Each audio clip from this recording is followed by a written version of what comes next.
Hello, my name is Maria Helena Carey, and I run a blog called The Hill is Home, which focuses mostly on Capitol Hill and Ward 6, but definitely at-large races is something that affects us all. So today we are here with Ed Lazere. Did I pronounce that right? Should have asked you. Lazere. Lazere, thank you. Ed Lazere, who is one of the candidates running, and I'm here with Julie. Julie, would you introduce yourself, please? Hi, my name is Julie Aronson. I'm the Executive Director of CHAMPS, the Capitol Hill Chamber of Commerce, and we represent small businesses on Capitol Hill, promoting and advocating on behalf of those businesses. Okay, and please introduce yourself. Great. Hi, I'm Ed Lazere, and I am a candidate for DC Council at large in the November 2020 ballot. Okay, well, thank you so much for taking the time to talk to me and to Julie. And we're going to ask you about 6 questions and, have a conversation, and hopefully people will listen to it and get to know you more as a candidate. And, we have Julie here who's got the business expertise. So several of the questions will take a turn toward that.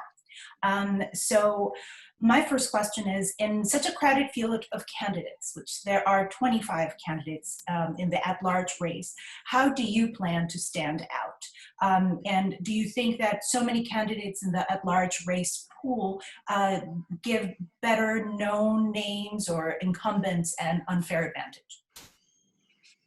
Sure. Well, I think I hope to stand out in at least 3 ways. The first is that I am the only candidate in the race who has spent the last 20 years actively working on issues of economic and racial justice in the district through my leadership at the DC Fiscal Policy Institute, which I ran until I resigned in March to run for the seat. And through DCFPI, I worked to highlight the city's deepest inequities around joblessness or affordable housing and produce reports to educate policymakers and residents. I dug deeply into the city's budget and understand the budget really well, and then partnered with people across the city to get a lot of things done, like bringing a $15 minimum wage to the District of Columbia, or helping invest more in affordable housing or more equitable education. So I just think I come with a record that nobody else running for office does, both in terms of how I understand the city and understand the budget in a way that will allow me to jump in on day one as an effective candidate or as an effective council member. And sort of related to that, I think that experience, well, it's also related to that, as I am a strongly progressive candidate, and that I think the city's resources should be used to address our deep-rooted inequities, many of them tied to systemic racism in education, in housing, in wealth, and income. And I think I'm going to stand out in that way. And putting those 2 together, I'm also expecting that I will receive, or certainly am fighting for, the lion's share of endorsements. I've already been endorsed by Attorney General Carl Racine, and like the Working Families Party and Democratic Socialist and Jews United for Justice. And I'm going to keep rolling on fighting for endorsements from environmental groups and labor groups. And I think through that combination that I will just stand out as a candidate. Wonderful. Well, thank you. And you asked about whether it's an unfair advantage because of so. I think the main thing that I would just respond to there is it highlights the urgency of having some sort of runoff kind of voting in the district. Like the person who wins this race could easily win with 15 or 20% of the vote, and that's not representative. So I support some sort of runoff or ranked choice voting system, and certainly as a council member, if I'm elected, would push for legislation so that somebody can't win with such a small share of the vote. Okay, great. Okay, so I'll go on to my next question. So each ward council office handles constituent services inside their geographic area. How do you see an at-large office as more than just a backup for citizens when they're having a hard time getting a hold of their own council member? And how would you raise the profile of your office to help all Washingtonians? Yeah. I'm eager to be a member of the DC Council in many ways to address big like affordable housing and homelessness that require sort of citywide, statewide solutions around the budget and policy. But of course, these all play out in very individual ways. And there are also, individual neighborhood issues of how to address, I've spoken to many ANCs during this campaign and hearing about crime in Ward 4, for example, and what do we do to address crime at specific corners, like the corner of Park Road where there was a shooting in Columbia Heights just this last week where 9 people shot and 1 person killed, and strategizing about how you solve those problems and connect policy as well. So it's often specific about implementation, but it also is about like what is the right way to address crime problems in the city. And I certainly support the public health approach of investing in violence interruption services more than policing, for example. Anyway, I'm just eager to be out in the community and learn from the community about what their issues are so that I can address specific neighborhood issues, but also then use that information to roll up into how we shape overall citywide policy and budget priorities. Because what happens in one neighborhood is undoubtedly happening in other neighborhoods as well. Okay, well now I turn it over to Julie, who will have the next 3 questions. Great. Ed, thank you for joining us today. As Maria said, my questions are going to be more business focused. A common concern of CHAMPS membership is that it's hard to do business in DC. Licensing is hard, bureaucracy is slow, and the agency databases don't talk to each other. Many small business owners spend hours navigating this bureaucracy, and some of them have said that they never have started their business if they didn't have a partner who had a full-time job to help just support them in the start of the business. And this hurts prospective small business owners that are not well resourced. So how would you use your position on the council to make small business ownership easier and more accessible? Yes, well, I appreciate your asking me to solve this problem that we've all known has been here forever. Like we all keep talking about fixing DCRA, and it seems to be an uphill challenge. I mean, I will say that through the DC Fiscal Policy Institute, I was in essence a small business owner, and I sympathize with small businesses. I also ran a bakery in my hometown of Sioux City, Iowa. So I know that when you run a small business, you're not making huge amounts of money. And in fact, you are working harder than almost anybody else because you are ultimately the one responsible for the success. So it's a 7-day-a-week job. It's never off your mind. And you're doing jobs from the littlest, like, if there's a plumbing problem, you're responsible for fixing it. If there's a payroll problem, you have to fix it. Like you just do everything. And so you want DC government to be an added thing that has to make your life much harder. And I know that there's been a lot of concerns about DCRA over the years. And one of the more painful sort of hearings I attend in the DC budget is the DCRA performance hearing, where so many residents and businesses testify about how poorly the agency has served them. And I say all that to say it's clearly a huge problem, and I would love to do what I can to make it easier, at least from the licensing and regulation side, for businesses to get up and running. And maybe that just includes more professional support from DCRA, more ombuds people to help people through starting up their business. I know for sure when I was trying to do licensing at DCFI, there wasn't anybody who reached out to say, hey, how can I help you get through this? How can I answer your questions? Maybe we just need more ambassadors there, but also just willing to hear from businesses themselves about where the biggest roadblocks are within DCRA and how we can fix them, and certainly would be eager to do that. Great, thank you. I'll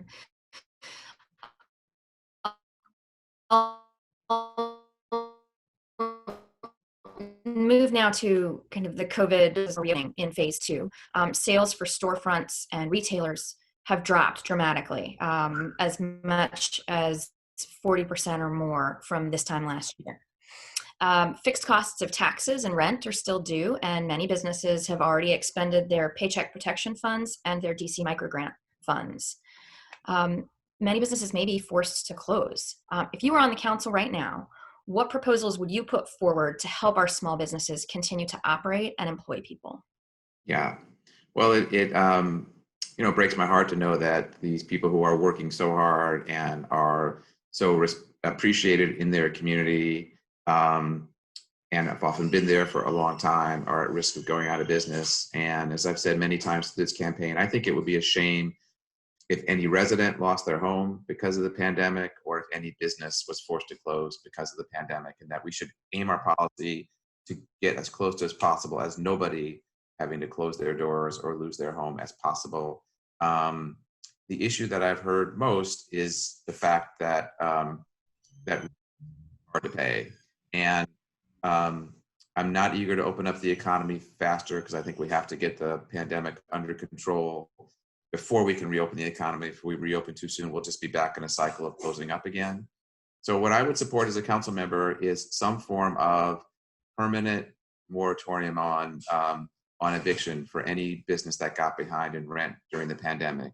Meaning if you couldn't pay your rent in, say, April, May, June, July, perhaps even later, because of the pandemic and because the economy was shut down, not only would you be prevented from being evicted now as the current policy, but even in the future, no one should be able to evict you for that, right? So once the economy recovers and you're able to pay your rent as a small business, currently you're still not going to be able to pay your back rent, and no one should be evicted for that because it wasn't their fault.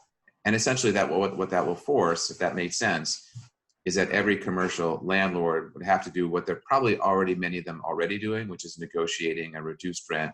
But it, in essence, would force every landlord to negotiate some form of rent relief with tenants who couldn't pay, which I actually think is in the interest of the landlords as well. Because if they evict all these tenants, then they're not going to be able to replace them for a long time.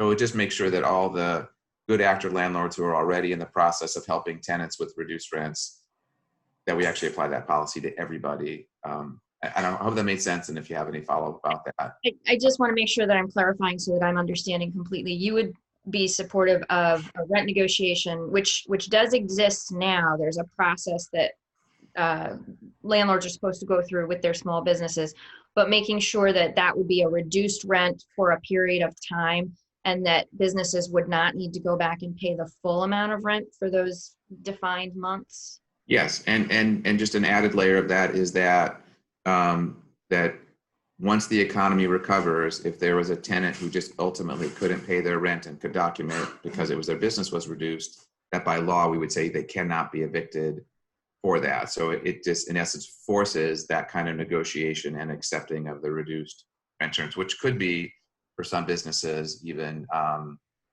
complete rent relief for some period of time. And I recognize that could be hard on some landlords, and so it could be coupled with the city creating a fund to help landlords for whom it is a hardship, right? If you just happen to own one commercial space and your tenant can't pay, that could hurt you as well. If you're a big commercial landlord, you can probably absorb some of the costs. Right. Indeed. Kind of, it would take also the additional doing your kind of like the due diligence of finding out case by case who would benefit from what. Yeah. Great, thank you. My final question is on another perennial issue that we face, residential versus commercial parking on Capitol Hill and across the city. It's a flashpoint. How can we balance parking among residents, employers, employees, and customers? So where parking is in high demand, some employees, like restaurant employees, for example, or service providers in DC that are using their own vehicles, have to absorb parking tickets as just a part of doing business. They just understand that they're going to be paying $25 to park where they're parking so that they can go to work. How would you approach this problem, and kind of what are your thoughts behind it? Yeah, well, it's a tough question. Parking is a prime resource and a limited resource. I think actually one thing I would do first, I honestly have no idea if this would be fruitful or not, but is encourage the city to do a landscape review of all streetscapes to see if there's potential for just putting in more parking where it's not allowed. And just one tiny example is my former office was in Noma, and there was a lot where a building had been torn down, and there were still on the street in front of that empty lot signs that saying no parking loading zone, and people getting tickets for parking there. And that's just ridiculous, right? There's clearly no loading happening in an empty lot that's not being built, where nothing's being built. And there may be other spaces around the city. So to the extent we could just squeeze a little more parking out, I hope that would be helpful as well. More generally, I understand that businesses only succeed if their employees can show up and if their customers can show up. It's not healthy for the city if people can't get to work. It's also not healthy if customers are circling and circling and circling, adding to congestion, adding to pollution. And so we do need to have enough parking spaces and enough high enough parking meter rates that people don't stay there forever. I would definitely support raising parking meter rates to the point that they create the kind of turnover that creates enough open spaces for customers to be there. And I also would support for small businesses, some sort of parking permit that would cover their employees. And maybe the business owner would have to pay some small amount to cover that cost and treat it as an employee benefit, just as many employers help with parking or metro. But would want to make sure that employers have a place to, the employees have some spaces to park. And obviously that would be tough with residential neighborhoods, and you'd want to keep those parking permits pretty close to the commercial zones if possible.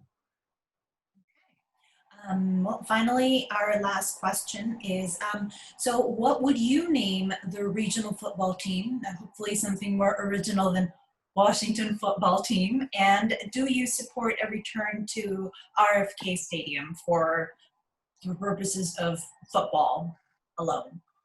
Yeah. Well, I certainly am glad that finally the Dan Snyder has recognized that he needs to change the racist name of the football team, and unfortunate that it took so long, and it took ultimately corporate pressure and money pressure for him to do it. I'm not the most creative person, so I just want to make sure I don't know necessarily what I can call the team, so sorry if I lose out on the fun and creative points. I definitely don't want it to be another name that seems to be a reference to the American Indians that just doesn't include a racist slur. Yeah, I think we should just get away from that entirely and just try to come up with some fun local name, Washington Monuments kind of thing, even though I know that I don't necessarily support that one. And more importantly, I think the city is stronger and Capitol Hill is stronger. And I agree with where Charles Allen is on this of not having the football team return to the District of Columbia. Football stadiums are enormous. They have large parking lots, and yet they're used 8 times a year sometimes. It just squeezes out a lot of potential for recreation space, business space, residential space. So I would prefer seeing RFK, the current space there, turned over to the community for those purposes and not have a football team here in the heart of the city. Yeah, for those reasons. Okay, well, thank you so much for taking the time to talk to us and answer our questions. And we will make sure that we include the links. This will be shared on YouTube and on Instagram video. So if people want to know more about you, if you want to just kind of give a parting thought of sorts, how people can learn more about you and your campaign. Yes, great. Well, thanks. I also just want to add one more thing. You know, as I said, I don't think the football team should come back to the district, but certainly if it does, I would not be supportive as a council member of the city subsidizing stadiums. I just think as a private business, football team owners and any professional sports teams owners should be responsible for their own facilities. Just as we were just talking about small businesses who can't pay their rent, like why would we help pay to build a stadium for a multimillionaire or billionaire when small businesses can't pay their rent?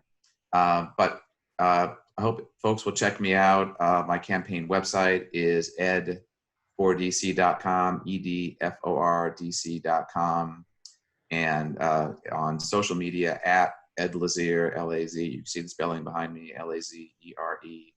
I'm just excited to be running, to be a council member in this, my adopted hometown, in the city that I love and that I've been rooted in for more than 30 years as a resident and more than 20 years as an advocate, fighting to make DC a stronger place with a better quality of life for all of us. And really excited about the opportunity of representing the whole city and doing what I can to make it even stronger. So thank you for having me today, and appreciate your giving me this opportunity. Absolutely. Anything you want to add, Julie? No, thank you very much for joining us. We appreciate it. Thank you. Thank you.